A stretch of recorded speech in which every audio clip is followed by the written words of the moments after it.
Hello everyone and welcome back to another episode of Hermitcraft. If you didn't see the last one, you need to go and check it out. You need to be in the know because something crazy has happened right here. We built a flying machine of flooding designed by Mumbo Jumbo, and it has successfully flooded this absolutely massive mycelium island. Now, a few episodes ago I actually covered in a small mycelium island in water, and then I decided that I actually wanted to have this island because it was closer by. I always seem to do things the hard way, and now that I've spent some time going around and flooding the rest of this, I can say that flying machine saved us a heck of a lot of time, even though I built it initially facing the wrong direction in the wrong location. I mean, that was a bit of a derp. Anyway, I am done with this project now. It's been a lot of fun, and we'll come back to it real soon. Not in this episode, of course. We've got other things to take care of. Like placing sea lanterns underwater. Yes, that's what I'm doing right now. Again, you would have needed to have seen the last episode because we were working on the chunk of death. We realised that drowns were spawning on the floor of the ocean, and so now I have to go and light it up with sea lanterns so that we can stop the drowns from spawning in our farm. Again, seeing the last episode would have been helpful because when I was AFKing over there, something really bad happened, and then I had to edit it out of that video for continuity's sake. If you're subscribed to Rendog, a fellow hermit, you would have probably seen what's happened on his channel already. And so now what I'm going to show you is the footage that happened after I was AFKing, which I ended up taking out of last episode. And then when you're done watching that, we'll come back to this project where I'm placing all these sea lanterns. So I'm happy with how that turned out. However, I'm not so happy with the result of our AFK session. Oh no. No! Oh, he's turned me into Rendog as well. Oh, the humiliation. Oh, you might see some items in my inventory that shouldn't be here. I have been hot potatoed. Yikes. But let's check out this new look. I'm rocking the emo haircut, it looks like, and the beret. I can take that off. Look, I can still be the Emerald King, okay? But a very well and truly pranked Emerald King. Oh no! Curse of Binding! Curse of Binding. Do you know what, peeps? I know the perfect saying for this moment. What goes around comes around. It was just a few episodes back that we did this to Impulse SV. Oh, I won't be able to use my wings. Well, I don't need to use my wings to get out of here at least. But yeah, we just did this same thing to Impulse and now it's come back round to me. Oh, that is absolutely hilarious. So my friends, I have had to hobble all the way back to my base. I can't use my rockets because I can't use my wings. Oh, we are going to get rid of this armor, but I'm not going to do it by dying. I've got another idea in mind to get rid of this stuff. Look at the names as well. Potato Shirt of Shame, Tubular Trousers, Spud Boots. We will get to getting rid of them in just a second. First of all, I'd just like to extend a massive thank you to all of you who subscribed in the last episode and all of you that have been supporting the channels over the year. As I said in that episode, we are on our way to 1 million subscribers, and then we broke another record. 4,000 of you subscribed in a single day. That is absolutely incredible. I'm truly humbled. I thank you all. And I'd like to let you know that the 1 million subscriber special is being worked on, and just a moment ago I got to see the first edit of it. And I really feel like it's going to be a special video, so I just cannot wait to get to that milestone now. So shoutouts to the Puka who is editing the video. This is the first time I've actually worked with someone else on editing before, and I feel like the Puka is like the perfect person. They know my channel, you know, very well, and that's really terrific. Now I remember something from myth busting as I've been looking over old episodes recently, and there is this old trick. When you shoot an arrow through water, it actually lowers the amount of damage that it does. And I've gone and set up the beacon so that we've got the old resistance and regeneration, so we should be good to just shoot ourselves over and over again. And yeah, I'm going to get knocked back though, so maybe a couple of blocks here might help. Also there and there, and then if I just hold down right click, right, I'm literally just shooting myself, you know? It's a plan that might just work, believe it or not. Okay, so what's going on now? Yeah, look at that, slowly taking damage. I do have another idea as well. I'm going to need my water back for this one. So flint and steel, I think fire damage does do some, but when you're on fire, I don't think it does anything. Oh, I need to actually be on fire. Okay, so I take damage, but not the armor that way. Although we did just drop down to 7. That's kind of faster, isn't it? That might be the better way to do it. Just stand in fire, you know, peeps. Yeah. What if we were in both at the same time? Does this lower the amount of hearts damage that I'm taking? Oh, this is super cheaty, look. Okay, no, I am actually probably taking damage at the same rate. That was my saturation holding back the loss there. Okay, that's pretty cool. Yeah, I think I'll do it that way. We won't bother with the dispenser. Well, this is it, my friends. Yeah, there we go. We're free of the curse of binding. And now I'm on fire. Fantastic. My friends, it feels good to be back in my shiny diamond armor. Now we can get to business. I want to see the contents of this book. And for those of you that don't know what Hot Potato is, it's a game devised by Grian. You throw the hot potato and some instructions onto another player, and if they don't notice it straight away, which is obviously going to happen if you're AFK like me, then they have to do the challenge in the book. If the player fails, they would have to do the challenge themselves. So if I'd have noticed Ren, which by the way, I came back to my computer literally after he had done this to me, so it was very close, he could have been doing this challenge. But let's have a look. Kaplam! You have been spudded, hot potatoed. Here is your punishment. For your next episode, you must switch your W and S key bindings for the first 10 minutes of your next episode. Yikes. That is pretty crazy. I'm definitely going to get into trouble doing that. That's pretty brutal. I think we should find some things to do that are going to require that, like maybe play some mini games or do some caving, fighting mobs, and just see how horrendous it is on the mind. There were also more pages, but this one is just the same as that one there. Well, there we go. Tune in for the next episode, peeps. A reason to subscribe if you're not already, because the intro's going to be derpy. We know that now. It's going to be very derpy. Now let's get back to this project over here at the Chunk of Death. Let's fly up into the sky and look at how perfect that circle is of sea lanterns. Well, it probably doesn't look that perfect, but it's pretty accurate.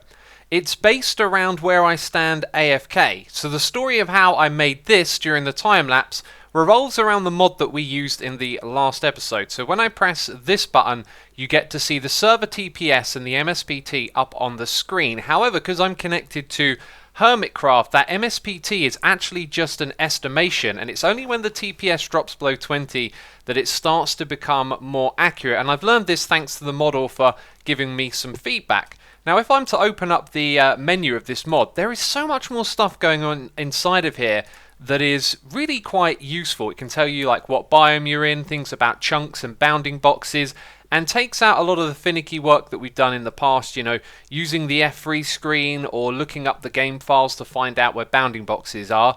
And reminder, this is a client-side mod. We are not modding the game or the world's save of Hermitcraft itself, right? So it has this other feature where you can create a shape in the world, and I made one that is the size of where the creatures in this world are basically going to despawn instantly when they're outside of this giant sphere shape right here. That's centered around the AFK spot that I have underground. So now when we go down to the water and to the edge, you can see where I put the sea lanterns, right? I've put them on the edge over here. So I don't need to place these on the opposite side is the idea. There you go. Now it becomes quite clear. Absolutely amazing, right? I really love this. It makes things so much easier than having to do a bunch of maths and calculations. It's now just in-game. So I have got a whole bunch of sea lanterns and a shulker box full of them, and now I know I've just got to stay inside of this sphere, although I don't even need the sphere anymore because, of course, all the sea lanterns have been placed down. So now I'm going to spend a bit of time just going around and filling this place up with sea lanterns. I guess they're still spawning down there. This guy literally came from where all the sea lanterns are. Also, I don't need that overlay anymore right now. And I saw Mumbo do something like this. Was it this season or last season? He ended up putting sea lanterns down and around his base, and it looked ever so cool. And it's one of the things I thought would look cool for this project, which is why I'm happy to do it. You know, it's going to take a long time to do the whole area, but if it looks good while you're doing it, then that gives you some motivation. So whenever we fly over the top of this place, it's going to end up just looking spectacular from up above. So many visitors. So many of them. No Nautilus shells though, not a single one. And there I was complaining Clearly I wasn't patient enough, was I? At this point, I just can't keep up, and it's made me realise that in the daytime, this is an optimal place to build a drowned farm now as well. In fact, if we built ways to shut off each of the spawning rooms, and then a way to have like dark rooms with water in for drowns, we could possibly make a drowned farm over here as well, which I think would be a very interesting project. So I've exhausted my supply of sea lanterns, and wow, I think I got carried away there. My goodness me, it looks like we've done about a third of this. Cool, and I'd really like to see it at night time as well. It makes me feel like I actually want to decorate this project more now that it's got this whole sea lantern effect going on. I also haven't been placing sea lanterns up the top here because when it's one deep, the drowned don't spawn there. They need too high water, right? And also, there are caves as well. And I'm now starting to think that I probably need to light up the water-lit caves, which I haven't been doing before. So I think what I'm going to do, when I've finished lighting all of this up with sea lanterns, is then observe what's going on in the underwater caves. I know that there is a lot of them in this area, but I hadn't been lighting them up. So we may still have a lot of work to do, but we've got a new purpose now, and that is potentially making some sort of drowned farm over here. But before we get started on yet another new project, we need to close the book on this one right here and then work on the Floor is Lava minigame. Now I am really happy with everything about this build. It's been an excellent project. And on the outside, I took down the frame for the banner that we were going to build up there. This thing is almost finished now. I've been working on the interiors, and let's just take a minute to appreciate this glorious building right here. I love the archillager. And it's a little dark up there. I might have to add some carpets on top or maybe some lighting, although I think the darkness works. You'll see that there is now a roof around the top there, so the light doesn't come in from the towers up above. And in here, we've now got somewhat of a library. It's mirrored on either side. It's looking fantastic. There's bookshelves up the top. Down the bottom, there's a brewing stand and apparently a spider in here. I don't know where you spawned, but okay. We've got evokers frozen in ice. I could actually use ice blocks here because ice is transparent, but then the light here might melt it. We're going to leave it as glass. I'm getting distracted immediately. So the last area to work on is just this back bit right here. I want to keep the library theme going and just add in a final section and put the finishing touches on all of this. I love this altar. I love so many things about the building project that we've done over here. Kind of stepped out of my comfort zone and challenged myself, and it's worked out really well. Now as you can see, I put carpet on top of the illager here and at the top, and now I've started to develop a theme for this bit back here. We're going to continue with the library, but this time I really want to make it feel like there are a lot of books and a lot of knowledge stored in this place. So I built up this little platform right here, and it's not entirely big, but once I start to add some of the familiar details like we've got over here to this spot, I think it's really going to start to come together. I've also kept the windows in. Those actually got removed on the other side. You can kind of see the stairs and where the windows used to be. This time I wanted to keep it in. And what I want to achieve with this final part of the build is to have these bookshelves extend way up top, but then also for there to be a platform up there in order to reach these books. And I think I'm going to do that using some trapdoors. And it's turned out simply fantastic. I love everything about this. We got some really great lighting going on, a lectern, there's little details everywhere that just bring this to life, and I feel like the structure of this balcony is really good. I had several different attempts at it, and I've come up with something here that really works. And every little detail now is done. We've also got our evokers frozen in ice on the opposite side as well.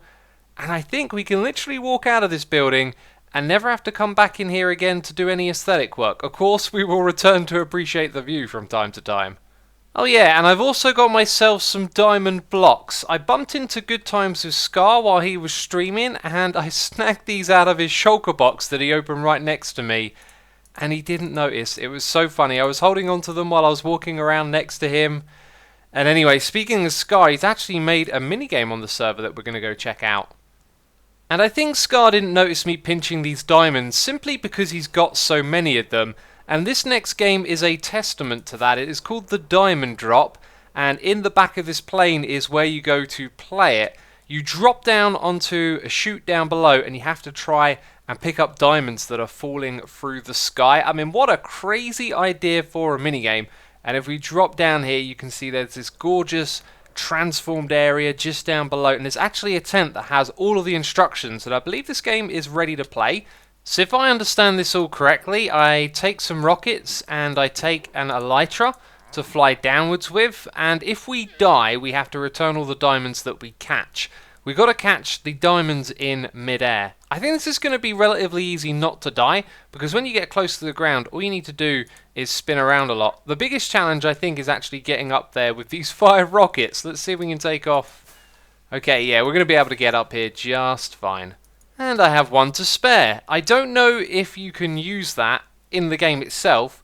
Maybe getting below the diamonds and then catching them is a good strategy. So I think this is about pressing the button and then figuring out the right time to deploy your wings, which is tapping spacebar. Oh, a diamond block. Okay, I've tapped spacebar. Okay. I got a diamond block! I was about to say I got nothing. Sweet! We got a diamond block. I can hear some minecarts going underneath, picking all the items up. Brilliant. Oh, that's really good. Now, it says you should pay, and it says where to pay, but nowhere here does it say how much a game actually is. Since I stole his diamonds, I'm just going to put them in there and give that block back as well, and I think we'll play one more round. I have no strategy, my friends. We are just going to go for it again. Here we go. Bam. Oh, diamond block straight away. Right, now we go downwards and I can see another one over there, and then I spin around to land. I wasn't quick enough. Oh, I was going to try and catch that. I wasn't quick enough for it, but hey, look at that. We got a diamond block. This one I think I'm going to keep. Making a minigame with diamond blocks. If there's one thing that's for certain, Scar is a rich hermit, I'll tell you that. Anyway, we're here at Hermitland now. That game is actually a part of Hermitland. It's just over to the side there. And I want to crack on with the Floor is Lava game. We didn't get to work on that last episode. And what we'll be doing in this one is working on the structure and the terrain around it. So for the terrain, you can see here, I'm filling in some netherrack, soul sand, magma blocks, also throwing some fire in there to light it up and make it feel like the nether, which of course lava is very close to, so I think it will help build the theme of the lava minigame. Now those boxes that we got sitting there are going to get surrounded by some sort of structure, but first of all we're taking care of the terrain between that game and Iskal's minigame, and we'll probably end up surrounding the entire thing with lava at some point, but this is what I did to begin with, kind of throwing in lots of random blocks, and also throwing in some campfires as well, so there's smoke rising out from this mess of netherrack and fire. So with an idea for the terrain nailed down around the outside, we now needed a building material in order to build a structure around those boxes that we've created so far. You can see I'm out here in the mesa area, which the hermits have absolutely decimated over time. There's floaty beacons left behind from where people have been mining up all the terracotta, and we're out here to get this large deposit of red sand. Now what I want to do is fill up an entire shulker box full of red sandstone, so that means I need the equivalent of 4 shulker boxes of red sand, because this is the only way to obtain it. And it's this material here that we're going to smelt up into its smooth variant and use some of the cut ones as well. Oh yes, and all of this over here was me, by the way. Like, this was a massive patch of red sand. Actually quite fortunate to have that. This stuff can be pretty rare, but there's plenty of it to go around in an infinite world, I guess. So this is a very nice material to use alongside our color gradient over here, and we're going to slowly build up a structure around it so it feels like this is built on the terrain that we have created with the netherrack and all the other blocks that are here. So there's a few things that we're going to do. We're going to put lava on display, of course, and just over here we're going to start off by creating a frame where we have a window, because this is going to be the in-between level rooms. So down here we're going to have some of the smooth sandstone. On the sides we'll use the cut sandstone, and then we'll put a window in here. Last of the glass, and we're missing some stairs up the top here. And something else up the top as well, but we can put in the lava right about now. I've made a little hole down here so it doesn't flow out the front. Let's put another one on the other side. Then up the top here, some slabs to go across and also to cover up the lava. And now we've got a real nice section right there. That is the design we're going to use. I think I'm going to have to come in and make some modifications down the bottom here, because it looks like it's kind of floating, and that's always going to look silly, and some lava just spilled out. I hope that didn't destroy any redstone. And we shall have some stairs up the top here. Remember, we're trying to make this feel very structured, so this goes from one side to the other. Then we're going to mix in a new material. It's the red nether brick again, this time the wall block. And we're going to space them out. Actually, I think they're a little bit too close together there. There we go, spaced out something just like this. And then we put stairs on the top. Now, I haven't built a lot of that, but we'll just drop down. And yeah, you can really see how this is going to start to tie everything together. That's what we're trying to achieve here, right? We're trying to put in a framework around the outside to tie the entire thing together. And that is how it's going to go down. Well, after being visited and getting confused placing these blocks down, I have learned that this room is actually 15 by 14 across this dimension. That means the entire back wall needs to be rebuilt, and that's something I'm going to do another time because I think pretty much everything is done, and I want to see what this looks like. It's not finished just yet though, there will be more structure to this in the future, but from these different angles we're looking at it from, it's looking pretty good. Yeah, it's looking fantastic. I love this. The red sandstone is amazing. And the entrance over here will probably be something like this actually. I'm going to remove the window and you'll be able to waltz up into it like that. The only thing now though is that I need lava and I'm running short. So I need to find a lava lake. There's probably going to be one underground. So I think I'll dig down there and we'll fill up some buckets. So there we go. I heard the lava pop in and dug my way towards it, and this means we can get the last of the things we need to finish that build, which I want to be showing you in the beginning of the next one, because we're going to wrap it up right here. I hope you've been entertained. If you have, leave a like. As always, thank you for the support on this channel, and I'll be seeing you soon with another episode of Hermitcraft. Bye bye.